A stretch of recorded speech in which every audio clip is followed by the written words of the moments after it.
Hi everyone, my name's Alice and I recruit within the embedded and electronics industry for Computer Futures. Tonight I'm going to be exploring the topic of women in tech and some of the reasons why the UK still has such an extensive gender disparity within the technology industry. According to the Women in Technology Survey 2019, the gender gap is causing problems in the tech industry, such as women feeling like they're being overlooked in meetings and that their ideas are not being taken as seriously as their male counterparts, with 52% saying that they had experienced gender discrimination in the workplace. I wanted to conduct my own research into this rather than just take statistics from a website.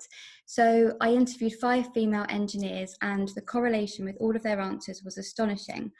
One lady told me that she feels like you have to prove yourself twice over as a female before people take you seriously, which contributes to the reason that the turnover for women in tech is almost twice as high as it is for men. So, why are women less likely to pursue a career in tech? There's no scientific evidence to suggest that a woman is any less capable to thrive within a career in tech. So I wanted to find out some of the reasons why it still remains to be so male-dominated. From my research, I found that one of the reasons is simply down to education. Young girls are often not encouraged to study STEM subjects at school or at university level, meaning there is a lack of female engineers going into these roles in the first place. The second element was that it could be unrelatable. One of the ladies I interviewed, who's held various director and C-level positions, said to me that one of the reasons she thinks women are less likely to pursue a career in tech is because they do not see people like themselves that they can therefore relate to within the organisation they want to apply for. This means that they may not feel as welcomed or valued as somebody who's likely to succeed within the company.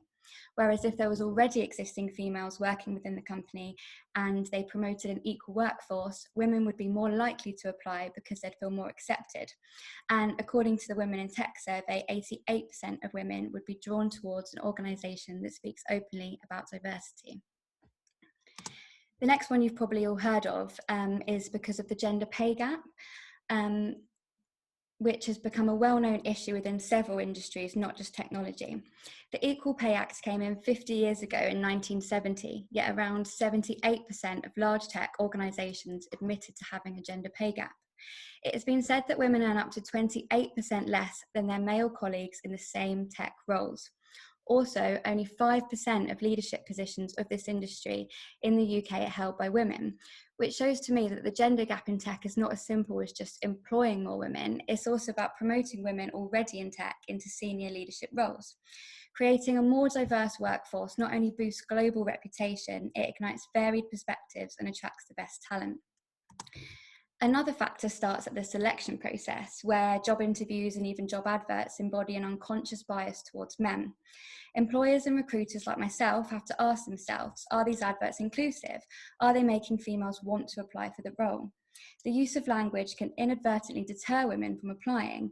Also, research from Textio shows that statistically, the amount of bulleted content in your job ad affects the proportion of women and men in your applicant pool.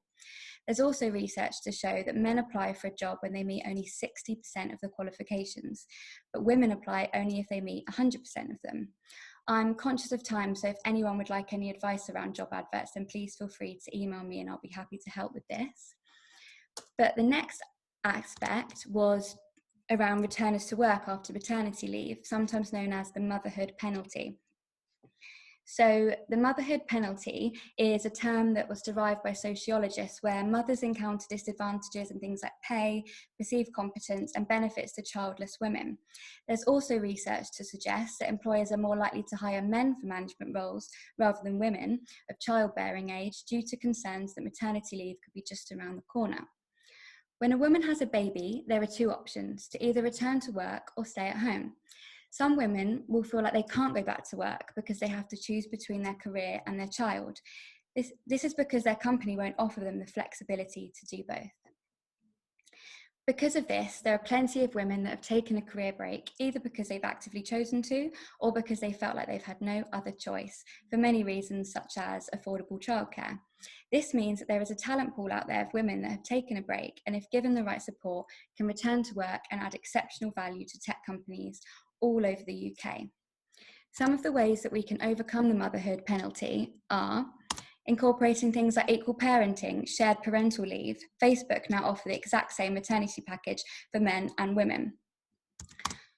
Access to more affordable childcare and greater access to flexible working.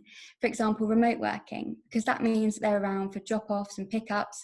It doesn't mean that they're working any less, it just means that they can be more involved in their child's life. You can also offer part-time or reduced hours, which Jenny will go into in a bit more detail, but thank you so much for listening. If you have any questions, then please feel free to let me know. But now Jenny Kelly, our senior business partner, is going to go into our own Mind the Gap campaign and how it's benefited our business and clients within STEM.